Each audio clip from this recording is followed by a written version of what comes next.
لیکن جیسے ہی کچھ دوری پر جاتے ہیں اور پیچھے مڑ کر جہاز کی طرف دیکھتے ہیں تو وہاں سے ان کا جہاز دکھائی ہی نہیں دے رہا تھا۔ یعنی اب تک ان کے اوپر سے جتنے بھی جہاز گزرے تھے کسی نے بھی ان کو نہیں دیکھا تھا۔ کافی دیر چلنے کے بعد اندھیرا ہونے لگا اور یہ ٹیم واپس جانے کا فیصلہ کرتے ہیں، کیونکہ اتنی ٹھنڈ میں پلین سے باہر زندہ رہنا ان کے لیے ممکن نہیں تھا۔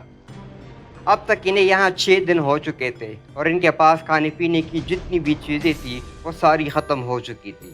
اب ان کے لیے مشکلیں اور بڑھنے والی تھی، کیونکہ ان کے پاس کھانے پینے کے لیے کچھ بھی موجود نہیں تھا۔ 8ویں دن پر جب بھوک نے پوری طرح انہیں جکڑ لیا تو ان میں سے کچھ ساتھی اپنے مرے ہوئے ساتھیوں کی ڈیڈ باڈیز کھانے کے لیے بھی تیار ہو گئے۔ اسی رات ان کے درمیان ایک بحث ہو گئی۔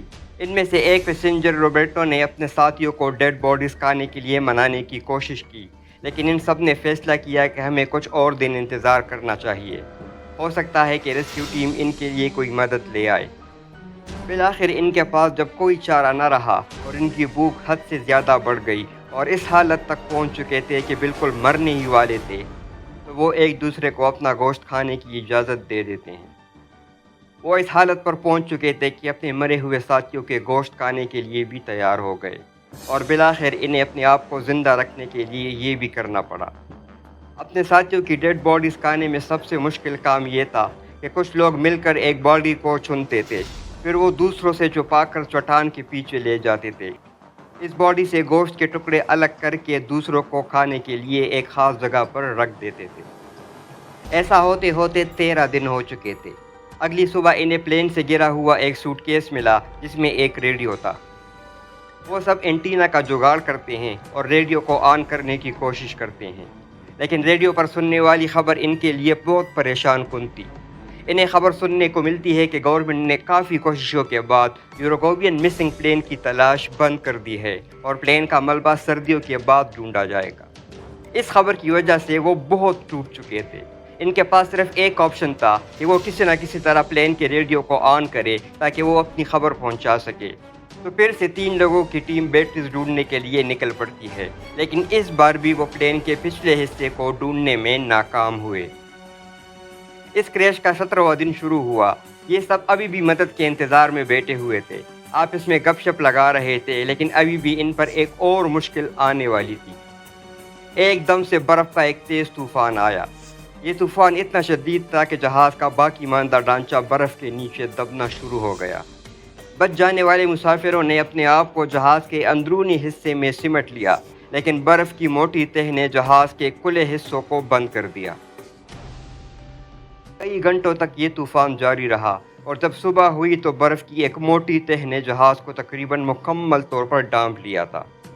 انہوں نے برف ہٹانے کی کوشش کی، لیکن ان کی طاقت اب ختم ہوتی جا رہی تھی۔ بھوک، ٹھنڈ اور مایوسی نے انہیں مکمل طور پر گھیر لیا تھا، لیکن ان میں سے کچھ نے ہمت نہیں ہاری۔ انہوں نے فیصلہ کیا کہ ہم یہاں پڑے پڑے نہیں مریں گے۔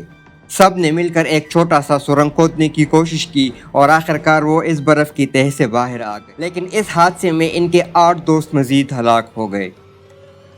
اب یہاں انہیں 61 دن ہو چکے تھے اور ان کی ساری امیدیں ختم ہو چکی تھی۔ چنانچہ نینڈو پیراڈو اور روبرٹو کینسا نے فیصلہ کیا کہ اگر زندہ رہنا ہے تو ہم خود ان پہاڑوں سے نکل کر قریبی شہر میں جانے کی کوشش کریں گے۔ یہ ایک انتہائی خطرناک فیصلہ تھا، کیونکہ ان کے پاس نہ تو مناسب کپڑے تھے، نہ کھانے کا سامان اور نہ ہی کوئی نقشہ، لیکن ان کے پاس کوئی اور راستہ بھی نہیں تھا۔ انہوں نے جہاز سے کچھ کپڑوں اور رسیوں سے عارضی بیگ بنائے اور اپنے جسموں کو ڈھانپنے کے لیے کئی طرح سے کپڑے پہن لیے۔ باقی مسافروں نے انہیں اپنی دعائیں دی اور ان کے لیے کھانے کے چند ٹکڑے دیے جو ابھی تک بچے ہوئے تھے۔ نانڈو اور پیرٹو نے برفیلے پہاڑوں میں اپنا سفر شروع کیا۔ کئی دن تک وہ چلتے رہے، برف کے طوفانوں اور خطرناک چٹانوں سے گزرتے ہوئے۔ ان کی ہمت اور عزم نے انہیں آگے بڑھنے کی طاقت دی۔ 8 دن کے بعد انہیں پہاڑوں پر برف کم لگنے لگی اور انہیں کہیں کہیں چھوٹے موٹے درخت نظر آنا شروع ہو گئے۔ یہ دیکھ کر ان کو حوصلہ ملا کہ وہ درست سمت میں جا رہے ہیں۔ تقریباً 10 دنوں کے سفر کے بعد انہیں ایک ندی دکھائی دی، جسے دیکھ کر ان کی خوشی کی کوئی انتہا نہ رہی۔ وہ ندی میں کود کر پانی پینے لگے۔ پانی پی کر جیسے ہی سر اٹھایا، انہیں ندی کے اس پار ایک چرواہا نظر آیا۔ انہوں نے اس چرواہے سے مدد مانگی اور وہ چرواہا فوراً گاؤں کی طرف بھاگا تاکہ حکام کو اطلاع دے۔ اگلے دن 22 دسمبر 1972 کو تقریباً 70 دنوں کی جدوجہد کے بعد ریسکیو ٹیمیں بالآخر جہاز کے ملبے تک پہنچ گئی۔ ہیلی کاپٹرز کی مدد سے بچ جانے والے مسافروں کو اینڈیز کے پہاڑوں سے نکالا گیا۔ کل 45 مسافروں میں سے صرف 16 مسافر زندہ بچ سکے۔ یہ 16 افراد اپنی ہمت، عزم اور ایک دوسرے کے ساتھ تعاون کی بدولت اس ناممکن صورتحال سے نکل آئے تھے۔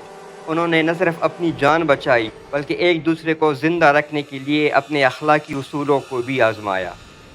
ان 16 افراد نے ثابت کیا کہ جب تک انسان میں امید اور ہمت باقی ہوتی ہے، کوئی بھی مشکل حالات اسے شکست نہیں دے سکتی۔